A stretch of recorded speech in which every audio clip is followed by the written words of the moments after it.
सजनों, तो आज इस समाज के लोग जितने नवयुवक हैं, जितने युवतियां हैं, ये लोग आजकल ज्यादा नकल करने में लगा है। और नकल कैसे करते हैं? वह भोजपुरी दुनिया के कलाकारों को देखते हैं, हिंदी सिनेमा के कलाकारों को देखते उनका नकल करते हैं। और कौन सा नकल? अब देख लिया कि मिथुन चक्रवर्ती कैसा बाल बना करके रखते हैं, उसी प्रकार आज के नौजवान बाल बना लेते हैं। देख लेते हैं कि हीरो सब कैसे चश्मा पहन करके चलते हैं फिल्म में, उसी तरह ये लोग भी चश्मा पहन के चलना शुरू कर देते हैं। और क्या देखते हैं कि भोजपुरी दुनिया के कलाकार कैसे नाचते हैं, कैसे उछलते कूदकते हैं, उसी तरह ये लोग भी कुदलना शुरू कर दिया है। तो सदगुरु कबीर इशारा करते हैं कि उनका देख करके उनका एक्टिंग करने से तुम्हें कोई लाभ नहीं मिलेगा। तुम्हें तो लाभ मिलेगा कि उनके हुनर को देखना होगा कि वह कैसा हुनर था उनके अंदर में, जो पूरा भारत में, पूरा बिहार के लोग उन्हें देख रहे हैं। हमें इस शरीर के अंदर में वह गुण को प्रकट करना है कि आज फिल्मी दुनिया के लोग रहते तो बंबई में हैं, लेकिन हम लोग घरे घर उनको मोबाइल पर देखते हैं। आखिर खूबी क्या है उनमें? हम लोगों को क्यों नहीं दुनिया के लोग देखते हैं? ये बात पर हमें थोड़ा दिमाग रखना है, हमें, हमारे बच्चे को, हमारी बेटी को, बेटा को, कि हम जो डीजे के आगे में नाचना शुरू कर देते हैं तो दुनिया का कौन सा लोग हमें देखने के लिए आता है, लेकिन हम लोग उनका नाच क्यों देखते हैं बार बार? क्योंकि वह अपने गुण से या समाज को हर एक लोगों के दिल में जगह बना लिया, और हम लोगों के पास वैसा गुण नहीं है, केवल उनका नकल कर रहे हैं। आज फिल्मी दुनिया के लोग डुप्लीकेट दारू पी करके या जो है कि ड्रामा किए, आज हमारे ग्राम के नौजवान, ग्राम के लोग ओरिजिनल दारू पीना शुरू किया और किडनी फेल करवा लिया। थोड़ा गौर कीजिएगा, आज हमारे फिल्मी दुनिया के लोग डुप्लीकेट लड़का लड़की भागा, और यहां हमारे बाल बच्चे क्या करते हैं? ओरिजिनल में भाग जाते हैं। विचार कीजिए, वह पैसा कमाने के लिए ऐसा किया, ये बर्बादी करने के लिए ऐसा कर रहे हैं, माता पिता का पगड़ी गिराने के लिए। वह तो केवल ऐसा नाटक किया कि हमें पैसा मिलेंगे, और तुम लोग जैसा कर रहा तो क्या मिल रहा है? बेइज्जती मिल रहा है, माता पिता का नाम हिनस्ते कर रहे हो तुम लोग।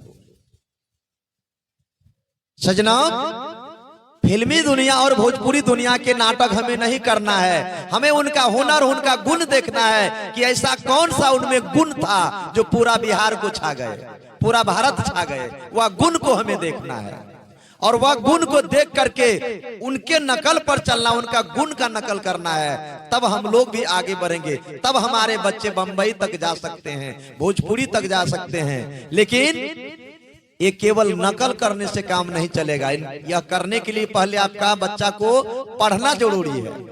अगर आप अपने बच्चे को पढ़ाते हैं, आपका बच्चा पढ़ रहा है, तो आगे चल करके आपका बच्चा हीरो बन सकता है, हीरोइन बन सकता है, करोड़ों रुपया कमा सकता है। लेकिन आप पढ़े लिखे तो हो नहीं, लेकिन नकल कर रहे हो, क्या फायदा होगा? बेइज्जती होगा, आपका कोई नाम नहीं होगा।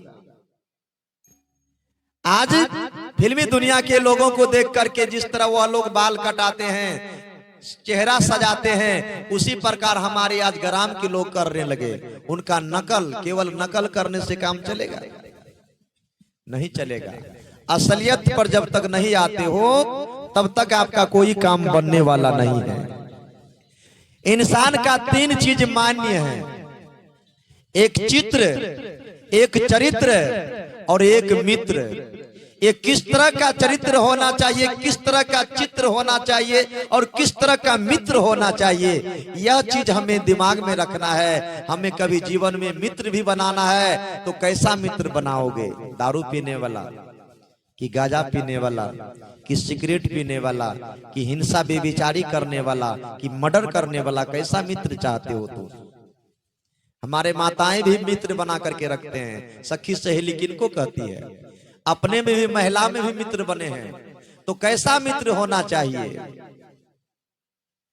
मित्र को थोड़ा चुन करके बनाना होगा। हमारे भाई लोग भी मित्र बनाते हैं, दोस्त बनाते हैं। कैसा दोस्त मित्र होना चाहिए? जो आपका आगे चल करके आपका काम शुभ हो, वह मित्र समय समय पर आपका काम दे। वह मित्र को पहचान नहीं पाए हम लोग। मित्र तो बनाए लेकिन मित्र को पहचान नहीं पाए। और मित्र कैसा बनना चाहिए वह जो है कि हम लोग चुन करके नहीं बनाए। हम लोग किसी को मित्र बना लेते, चाहे गजेरी हो, चाहे भंगेरी हो, चाहे जुआरी हो, चाहे शराबी हो, किसी को मित्र बना लेते। मित्र बनाया था राम। किनको बनाया था? हनुमान जी को, सुग्रीव को, नल नील को और जामवंत को। ऐसे ऐसे व्यक्ति को अपना मित्र बनाए थे, हृदय में बसा करके उनको रखे थे। और अंत में क्या हुआ? वह सब मित्र मिलकर के राम को विजयी किया। आज हम लोग जैसे मित्र बनाते हैं कि दारू पी करके रोड के किनारे गिर जाते हैं। ओ गेलो रे दोस्त ना, थोड़ा ज्यादा पिला दिल के ने, वो नहीं सुतलो रे, गेलो तोरो दिन भर के मजदूरी, तोरो दोस्त जे छे डुबा के मारलक हो जान। सजना, ऐसा मित्र नहीं होना चाहिए, दो पेक वाला मित्र। हमें दोस्त और मित्र होना चाहिए जिंदगी को संवारने वाला, बिगाड़ने वाला नहीं। आज हमारे माताएं लोग भी अपना सखी सहेली बनाते हैं। स्कूल में हमारी बेटी लोग स्कूल जाते हैं तो अपना सखी लगा लेते हैं। कैसा सखी होना चाहिए? भुजगोल सखी नहीं होना चाहिए, पढ़ने में तेज होना चाहिए, ताकि उनके संगति करने से हमारा भी दिमाग तेज हो। हमारे दोस्त कैसा होना चाहिए? हनुमान के तरफ, सुग्रीव के तरफ, ताकि समय समय पर वह जो है कि हमारा काम को निपेड़ ले, शुभ कर दे। लेकिन वैसा मित्र हम लोग खोजते नहीं है। मित्र होता है, जब तक आपका जीवन में मित्र नहीं होगा तो आपका काम भी नहीं बनेगा। इसलिए जीवन में मित्र चाहिए, दोस्त चाहिए, लेकिन दोस्त थोड़ा चुन करके बनाइए। बिना दोस्ती का आपका संभव नहीं है, जीवन कट जाएगा। इसलिए मित्र और चित्र और चरित्र। तो चित्र लोग अपना अपना घरों में चित्र लगाते हैं। कैसा चित्र लगाते हैं? हीरो को लगा देते हैं, हीरोइन का चित्र लगा देते हैं, अगेरे वगैरह सब लगाते हैं, दीवार में चिपका देते हैं। वह चित्र से आपका चित्त शुद्ध नहीं होगी। आपको चित्र लगाना होगा महात्मा बुद्ध का, आपको चित्र लगाना होगा महावीर का, आपको चित्र लगाना होगा कबीर का, आपको चित्र लगाना होगा मेही का, चित्र लगाना होगा राम और कृष्ण का। ऐसे ऐसे चित्र अगर अपना घर में लगाओगे तो केवल एक बार उन्हें देख लोगे तो आपका मन हल्का हो जाएगा। आप जैसा जैसा चित्र को देखते हैं कि आपको टेंशन बढ़ते रहता है, टेंशन बढ़ते रहता है। जीवन में कभी शांति नहीं मिलेगी अगर गलत चित्र को देखोगे तो। इसलिए हमें चित्र भी देखना है, अपना माता का, अपना पिता का, गुरु का। इनका अलावा दूसरा चित्र देखने के बाद आपका मन विचलित होगा। वह चित्र से आपका शुभ नहीं होगा, हानि होगा। तो आपका चरित्र कैसे होना चाहिए? चरित्र पर निर्भर है। रामायण में लिखा है कि प्रातः काल उठी रघुनाथा, मातु पिता सिर ना बहु माथा। क्या कहा कि प्रातः काल जब राम जगते थे तो पहले जाकर के माता पिता के चरणों में बंदगी बजाते थे, प्रणाम करते थे। और प्रणाम करके तब अपने माँ और पिता से आज्ञा लेते थे, गुरु जी से आज्ञा लेते थे कि आज कौन सा कार्य होंगे। तो माता पिता के अनुकूल चलते थे राम। आज चारों भाई में राम भगवान बने। क्यों? क्योंकि राम जो है कि वह माँ बाप और गुरु के अनुकूल अपना जीवन को बिताए।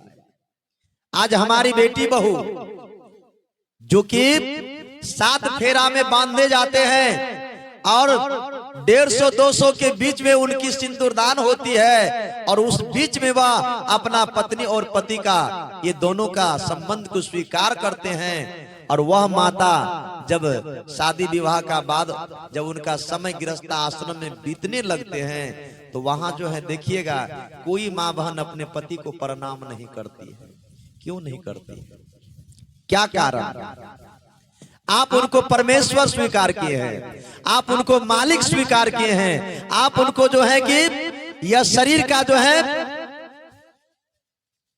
क्या कहता है रक्षक स्वीकार किए हैं कि यह शरीर का रक्षा करने वाले हमारे पति है, हमारे पूजनीय पति है, हमारे ईश्वर पति हैं, हमारे मालिक पति हैं। जब सब कुछ आप उनको मान चुके हैं तो आप उनको प्रणाम क्यों नहीं करते? उनका चरणों में बंदगी क्यों नहीं बजाते हो? हाथ उठाइए तो कौन कौन माताएं अपना अपना पति को प्रणाम करती हैं? विचार कीजिए। ओ सजनो, खैर कोई बात नहीं है, हाथ उठना जरूरी है। हाँ, क्योंकि कबीर साहब का वाणी है, कुछ लेना न देना मगन रहना। भजन है, बहुत बढ़िया भजन है। कुछ लेना न देना मगन रहना। तो कुछ लेना देना है, भक्ति भजन हो या ना हो, खाना है 3 टाइम डट करके मगन में रहना है। सचनो, यही से आपका बेड़ा पार हो जाएगा, मुक्ति हो जाएगा। ऐसा करने से नहीं होगा कुछ। पति का भक्ति, पिता का भक्ति, गुरु का भक्ति और माता पिता का भक्ति जब तक नहीं करोगे तो हमारे माताएं बहन भी वह भवसागर को पार नहीं कर पाएंगे जो भवसागर से पार करके इस धरती पर आए हैं। फिर उधर जब लौटेंगे तो उस भवसागर को पार करना संभव नहीं है। वो बीच भवसागर में आपका नैया डूब के मर जाएंगे। क्योंकि गुरु ने कहा और आपने कभी किया नहीं। आपने यही समझा दो बाबा सब ऐसे बोल रहे हैं, उनका बात पर चलेंगे तो हमारा काम चलने वाला नहीं। सजना, इसलिए हमें क्या करना है, कैसे करना है, थोड़ा राय लीजिए। किनसे? विवेकी लोगों से, विवेकी संतों से। अगर विवेकी लोगों से, विवेकी संतों से राय लेकर चलते हैं तो आपका काम जो है कि बिगड़े हुए भी बन सकता है। राजा महाराजा के दरबार में जब इतने बड़ा राजा हैं तो उनको मंत्री रखने का कोई क्या आवश्यकता है? उनको मुनीम रखने का क्या आवश्यकता है? क्योंकि मुनीम और मंत्री और गुरु को वह अनी टेम अपना दरबार में रखते थे, और कोई काम अगर भूल हो जाता था तो राजा भी अपने गुरु से पूछते थे, कुल गुरु से, यह कार्य कैसे होंगे गुरुजी? तो गुरु के आदेश से वह कार्य सफल होता था। आज हमारे माँ बहन अपने घर में है, अपने सास ससुर को कभी पूछती है कि आज कौन सा काम होंगे माताजी, पिताजी आज कौन सा कार्य होगा? नहीं पूछते, अपना मनमानी करते, इसलिए तो काम बिगड़ जाते हैं। लेकिन नहीं, हमें बिगाड़ना नहीं, हमें तो बनना है। ये संसार में हम लोग बनने के लिए आए, बिगड़ने के लिए नहीं। और कैसे बनोगे? या मानव जीवन तुम्हारा सार्थक कैसे होगा? यह चीज पर विचार कीजिए। और जब तक विचार नहीं करेंगे तो काम नहीं बनेगा। कबीर साहब ने कहा है कि बिना विचारे जो करे सो पीछे पछताए, आ काम बिगड़े अपना तो जग में होता है। सजनों, अगर बिना विचार का काम करेंगे तो अपना काम बिगड़ेगा और जग का लोग हंसेंगे। अपना काम को बनाइए, बिगाड़िए मत। थोड़े सा खाइए, ईमानदारी में रहिए। थोड़े सा कमाइए, मेहनत से कमाइए। थोड़ा सा मतलब खाइए, शुभ खाइए, यानी कि स्वच्छ खाइए, अच्छा भोजन कीजिए, गलत भोजन मत कीजिए। लेकिन लोग क्या करते हैं? खाने का तरीका भूल गया, पीने का तरीका भूल गया, रहने का तरीका भूल गया, चलने का तरीका भूल गया। कैसे चलना है, कैसे खाना है, कैसे रहना है, कैसे पीना है, उनका तरीका नहीं है। कहिए उनका कभी जीवन में संभव है उनका मुक्ति? और कबीर ने कहा कि आप अगर जुगती से चलोगे तो आपको मुक्ति मिलेंगे, आपके पास योग है तो आप निरोग बनेंगे, अगर आपके पास योग नहीं है तो आप निरोग भी नहीं बन सकते। आज बीमारी इतना क्यों है, कटिहार पूर्णिया हॉस्पिटल क्यों भरा हुआ है? यही योग नहीं है शरीर के अंदर, निरोग नहीं है। ये शरीर जब तक आपका निरोग नहीं है तो आप रोगी बन करके नरक में जी रहे हैं। इसलिए साहब का इशारा है कि पहला नरक है रोगी काया, दूसरा नरक है दरिद्री छाया, तीसरा नरक है पुत्र बेबिचारी और चौथा नरक है कुलक्षणी नारी। ये 4 नरक से लोगों को बचने के लिए कहा है, लेकिन लोग बचते कहाँ? ये नरक में तो फंस करके अपना जीवन को तबाह कर दिया। आज बेटा बहुत दुलार हो गया, माँ बाप बेटा के पीछे तबाह है, दुलार के कारण वह आवारा बन गए। इसलिए बेटा को दुलार भी मत बनाइए। आज हमारे घर का एक चिराग है बेटा बेटी, अगर वह चिराग अगर कमजोर हो जाए आपका अगला भविष्य खराब हो जाएगा।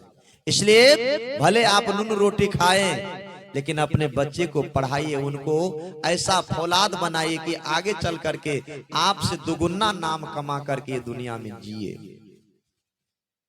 आज हम लोग सत्संगी बने हैं लेकिन केवल बने हैं, उसका उत्थान नहीं कर रहे हैं, आगे नहीं बढ़ रहे हैं, केवल माला बांध लिए हैं गले में। और यह माला का कर्तव्य क्या है, यह माला से हमें क्या मिलेंगे, इनका कभी खोज नहीं किए। इसलिए तो माला पहन के ही रह गए और माला का कोई काम नहीं बना। माला फेरत जुग बिता, फिराना मन का विचार कीजिएगा। माला फेरत जुग बिता, फिराना मन का। इसी प्रकार हम लोग को जुग बीत गया माला को फेरते फेरते गला में, लेकिन मन का फिर नहीं। अब मन का कड़का डाल दे, विचार कीजिए। यह सब बात सुनने और समझने योग्य है। अगर कबीर का वाणी थोड़ा सा आप समझ लेते हैं, आपका जीवन में जो है लाभ ही लाभ होगा। लेकिन कहते तो हैं समझने वाला व्यक्ति है कहाँ, समझने वाला बहुत कम। एक भजन है,